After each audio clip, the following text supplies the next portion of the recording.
Hi all, ഞാൻ ഇന്ന് വന്നേക്കുന്നത് ആരി വർക്കിന് വേണ്ടി ബ്ലൗസിൽ എങ്ങനെയാണ് മാർക്ക് ചെയ്യുന്നതെന്ന് കാണിക്കാൻ വേണ്ടിയിട്ടാണ്. ഇതിപ്പോൾ ഒരു സാരിയുടെ വിത്ത് ബ്ലൗസാണ്. അത് നമ്മൾ സാരിയിൽ നിന്ന് കട്ട് ചെയ്തെടുക്കുക. ദെൻ നമ്മൾ ലൈനിങ്ങിൽ കറക്റ്റ് മാർക്കൊക്കെ അടയാളപ്പെടുത്തി കട്ട് ചെയ്ത ശേഷം നമ്മൾ തുണിയിൽ അറേഞ്ച് ചെയ്തേക്കുന്നതാണ് ഈ കാണുന്നത്. ഈ സൈഡിൽ നമ്മുടെ സാരിയുടെ ബോർഡർ വരുന്ന ഭാഗമാണിത്. അപ്പോൾ അവിടെയാണ് നമ്മൾ സ്ലീവിന് വേണ്ടിയിട്ട് പ്ലേസ് ചെയ്തേക്കുന്നത്. ഇത് മെയിനായിട്ട് സ്റ്റിച്ചിങ് അറിയാത്തവർക്ക് വേണ്ടിയിട്ട്, സ്റ്റിച്ചിങ് അറിയാതെ ആരി വർക്ക് മാത്രം ചെയ്ത് കൊടുക്കുന്നവർക്ക് വേണ്ടിയിട്ടുള്ള ഒരു വീഡിയോ കൂടെയാണ്. അപ്പോൾ നമ്മൾ സ്റ്റിച്ച് ചെയ്യുന്നവരുടെ അടുത്ത് നിന്ന് ലൈനിങ്ങിൽ കറക്റ്റ് മെഷറിൽ അവർ വെട്ടുന്ന രീതിക്ക് വെട്ടിയിട്ട് തരാനായിട്ട് പറയാം. അതിൽ നമ്മൾ ആ പീസുകൾ അറേഞ്ച് ചെയ്യുകയാണ് വേണ്ടത്. ഇത് 2 സ്ലീവ് ഈ ബോർഡറിൽ കൊടുത്തു. ദെൻ നമുക്ക് പ്രിൻസസ് കട്ടാണ് വരുന്നത്. അതിൽ നമ്മൾ ചെറിയൊരു ഡിസൈനർ നെക്ക് വരുന്ന രീതിയിലാണ് നമ്മൾ കൊടുത്തേക്കുന്നത്. അപ്പോൾ ഈ ഒരു ടൈപ്പ് നെക്കാണ്. അത് നമ്മൾ ഷുഗർ പേപ്പറിൽ കട്ട് ചെയ്തിട്ട് വയ്ക്കുകയാണ് ചെയ്യുന്നത്. അപ്പോൾ ഇത് പ്രിൻസസ് കട്ടിനുള്ള കട്ടിങ്ങാണ്. ഇത് ഫ്രണ്ട് നെക്ക് വരുന്ന ഏരിയയാണ്. ജസ്റ്റ് മാർക്ക് ചെയ്ത ശേഷം എടുത്തിട്ട് വേണം നമ്മൾ ഈ കട്ട് ചെയ്ത പീസിൻ്റെ ഷുഗർ പേപ്പർ കട്ട് ചെയ്ത പീസിൻ്റെ ബാക്കി വെച്ച് കൊടുത്തിട്ടാണ് നമ്മൾ നെക്ക് മാർക്ക് ചെയ്യുന്നത്. ദെൻ നമ്മളിത് ബാക്ക് നെക്ക്, ബാക്ക് ഓപ്പൺ ആണ് വന്നിരിക്കുന്നത്. അതുകൊണ്ട് ബാക്ക് പീസ് കട്ട് ചെയ്തിട്ടാണ് എടുക്കുന്നത്. അപ്പോൾ ഇത് ബാക്ക് നെക്കാണ്. ബാക്ക് നെക്ക് ഫുൾ വർക്ക് വരും.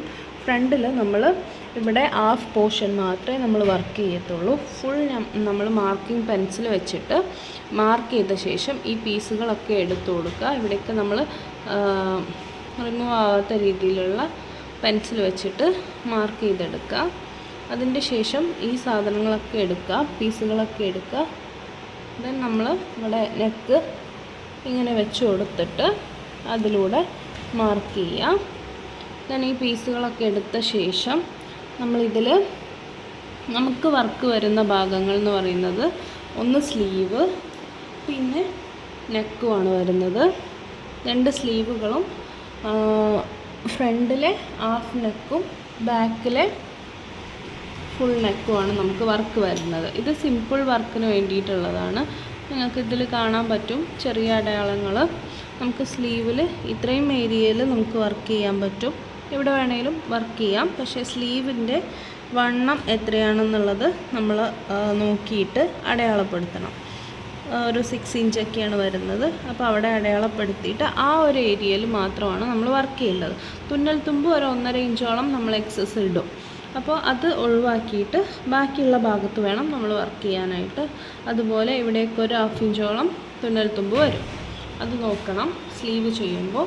അതുപോലെ നെക്കിലാണെങ്കിൽ ഫ്രണ്ട് സൈഡിൽ നമ്മൾ സാരിയുടെ പ്ലീറ്റ് വരും. അപ്പോൾ ഒരു സൈഡ് മാത്രം നമുക്ക് വർക്ക് ചെയ്താൽ മതി, വലതുഭാഗത്ത് മാത്രം വർക്ക് ചെയ്താൽ മതി. അപ്പോൾ ഈ ഒരു ഭാഗത്താണ്, ഇത്രയും പോർഷനിലാണ് നമുക്ക് ഫ്രണ്ട് നെക്കിൽ വർക്ക് വരുന്നത്. ദെൻ ബാക്ക് നെക്കിൽ അതുപോലെ ഫ്രണ്ട് നെക്ക് നമ്മൾ പേപ്പർ ഷുഗർ വെച്ചിട്ട് സ്റ്റിച്ച് ചെയ്യുന്നവരാണെങ്കിൽ നമ്മളിത് കറക്റ്റ് അളവാണ്. ഇതിൽ തുന്നൽ തുമ്പ് വിടേണ്ട ആവശ്യമില്ല.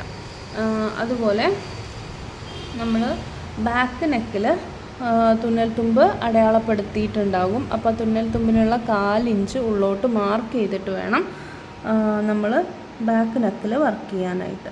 1/4 ഇഞ്ചോളം ഇവിടെ ഇങ്ങനെ മാർക്ക് ചെയ്ത് കൊടുക്കണം. അതിലൂടെ വേണം നമ്മൾ എപ്പോഴും വർക്ക് ചെയ്യാനായിട്ട്. ഓക്കെ. ദെൻ വർക്ക് ചെയ്യുമ്പോൾ ഒരിക്കലും തുന്നൽ തുമ്പിലായിട്ട് കയറ്റിയിട്ട് വർക്ക് ചെയ്യരുത്. നമ്മൾ കട്ട് ചെയ്ത് കഴിഞ്ഞാൽ ആരി വർക്കാകുമ്പോൾ റിമൂവായിട്ട് പോകും കേട്ടോ. അത് ഡാമേജ് ആവാൻ ചാൻസ് ഉണ്ട്. അതുകൊണ്ടാണ്. അപ്പോൾ ഇങ്ങനെയാണ് നമ്മൾ സ്റ്റിച്ചിങ് അറിയാത്തവർ ആരി വർക്കിന് വേണ്ടി മാർക്ക് ചെയ്യേണ്ടത് കേട്ടോ.